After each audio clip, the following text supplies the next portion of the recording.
मेडशी येथे सेवा सहकारी संस्था व जिल्हा मध्यवर्ती बँकेच्या वतीने 80वा स्वातंत्र्य दिन उत्साहात साजरा।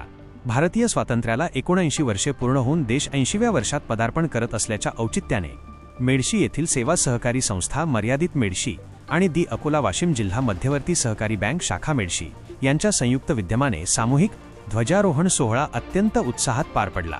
सदर कार्यक्रम संस्थेचे अध्यक्ष शे. गणीभाई शे. चांदभाई यांच्या अध्यक्षतेखाली आयोजित करण्यात आला होता। तर माजी जिल्हा परिषद सदस्य श्री आत्मारामजी धनदरे यांच्या शुभ हस्ते राष्ट्रध्वज फडकवून ध्वजारोहण करण्यात आले। या प्रसंगी राष्ट्रगीताच्या गजराने संपूर्ण परिसर देशभक्तीच्या रंगात न्हाऊन निघाला होता। स्वातंत्र्य दिन हा केवळ एक सण नसून देशसेवा, बंधुता आणि सहकाराच्या भावनेला उजाळा देणारा दिवस आहे, असा संदेश या सोहळ्यातून देण्यात आला।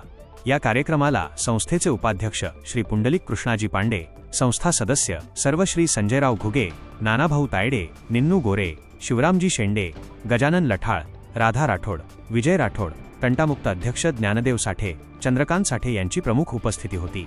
तसेच माजी सैनिक श्री रमेश नवले, माजी सरपंच श्री रमजान गोरे, माजी रेंजर श्री मधुकर तायडे, पत्रकार श्री सुभाष तायडे, श्री प्रदीप पाठक सर, श्री बाबूराव जाधव, अकोला वाशिम जिल्हा मध्यवर्ती बँकेचे शाखाधिकारी श्री जितेंद्र खंडारे, रोखपाल श्री नामदेव इंगळे, शिपाई श्री संतोष साठे, गट सचिव श्री जगदीश बहादुरे, गट सचिव श्री विकास मुंढे, चौकीदार श्री संतोष तायडे, तसेच समाजसेवक श्री संतोष बबन तायडे व कपिल तायडे यांसह परिसरातील नागरिक मोठ्या संख्येने उपस्थित होते।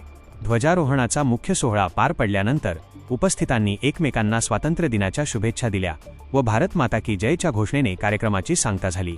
वाशिम जिल्हा प्रतिनिधी जावेद धन्नू भवानीवाले अशा नवनवीन बातम्यासाठी चॅनलला सबस्क्राईब करा आणि पाहत रहा MH न्यूज मराठी।